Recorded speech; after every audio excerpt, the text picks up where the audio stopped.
It feels like the picture of our universe is just coming into focus faster and faster every single day. Scientific breakthroughs that not too long ago would have taken decades, well, now they seem to happen almost overnight. So in this explainer, we're going to dig into that accelerating speed of science. We'll look at how it all started, what's maybe holding it back, and the incredible new tools that are basically putting discovery into overdrive. But here's the big question, right? With all this speed, are we actually keeping up with the massive challenges we're facing? It's a question that suddenly puts all this amazing progress into a really sharp and, frankly, pretty urgent perspective. Because the stakes, well, they couldn't be higher. Just look at these maps. They lay out the problem in such stark terms. This isn't just some abstract data on a chart. It shows the real, on-the-ground consequences of enormous losses in plant species and stored carbon. And you can see it right there in critical regions like the Amazon in Central Africa. This is the reality. This is what science is racing against. Which leads us perfectly into our first section, the race against time. This is all about those urgent, planetary-scale problems that science is being called on to solve like yesterday. And believe me, the clock is absolutely ticking. These are not some far-off, distant future scenarios. Global warming is picking up speed right now. We just saw sea surface temperature records get smashed for over a year straight. And the economic impacts? They're just staggering. We're talking about a potential 50% cut in workable hours in the tropics, or a global GDP loss of nearly 5%. This isn't just an environmental problem, it's a fundamental threat to our entire global system. So how did we even get the tools to start tackling these massive problems? Well, that takes us to our next section, building the engine of discovery. We're going to take a quick look back at the historical foundations of the scientific method itself, the engine that really powers all this progress. The scientific method wasn't just invented one Tuesday afternoon. It was built piece by piece over thousands of years. It really starts with Aristotle, who laid down the logical groundwork. Then fast forward over 1,000 years, and Ibn al-Haytham comes along with this totally radical idea. Don't just think about it, test it. He's the one who really championed systematic experimentation. Then, centuries after that, Francis Bacon helps formalize it all into the inductive method we'd recognize today. It was a slow, deliberate construction of a world-changing idea. And this quote from Ibn al-Haytham, wow, it just gets right to the heart of the scientific mindset. It's not just about building a method. It's about embracing a philosophy. The goal isn't just to be right. It's to throw yourself into that persistent, difficult search for what's actually true, knowing full well that the road's going to be rough.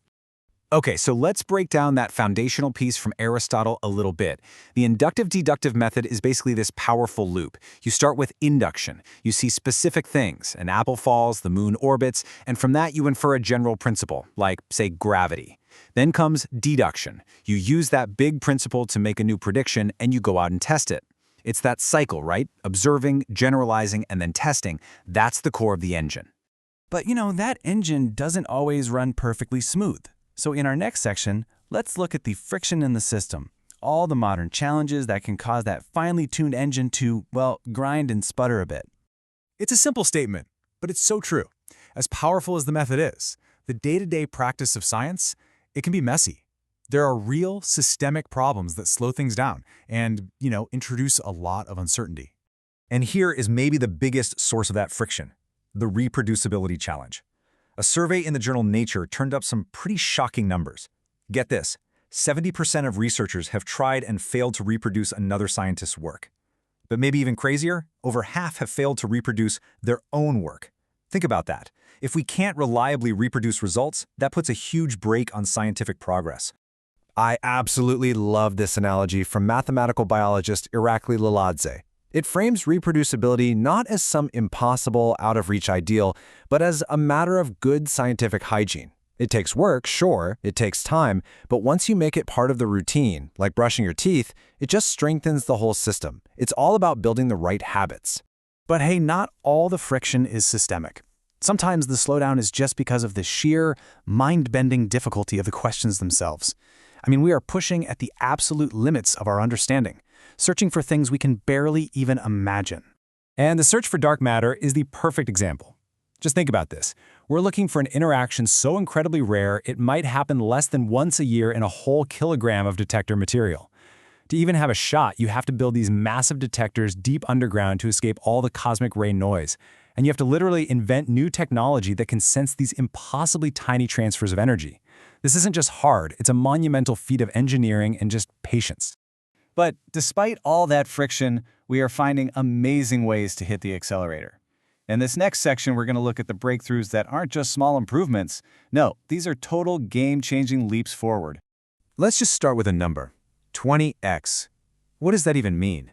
Well, it represents a 20-fold boost in the effectiveness of mRNA therapies. This isn't like a 10% improvement, this is a quantum leap in how well this stuff works. So how did they do it? It's something that's been called the 3-amino acid trick. Turns out the problem wasn't the drug, it was the cell's ability to actually absorb it. Researchers figured out that the metabolic state of our cells was the limiting factor. So the solution wasn't some complex redesign of the therapy, it was just to give the cells a little boost with 3 super common amino acids. This simple supplement helps the cells take in the nanoparticles, making the therapy up to 20 times more effective. How elegant is that? And then, of course, there's CRISPR. If the scientific method is the engine, then tools like CRISPR are the turbochargers. And this screwdriver analogy, it's perfect. It's not a sledgehammer. It's a tool of incredible precision that lets us go into the vast, complex code of life and change a single letter. And this slide really highlights a super important distinction. Unlike traditional GMOs, which often meant bringing in foreign DNA from a different species, CRISPR works by making really precise edits to the genes an organism already has. So it's less about adding totally new parts and more about improving the existing blueprint. And just look at what this acceleration is making possible just on the near horizon.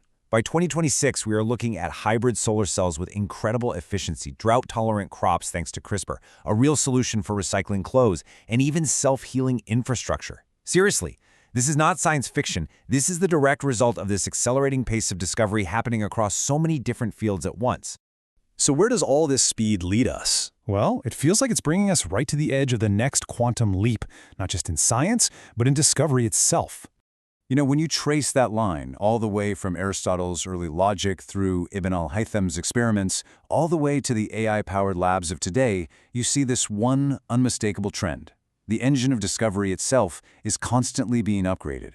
Each generation builds a faster, more powerful version. We are always learning how to make the picture of our universe come into focus faster and with more and more clarity.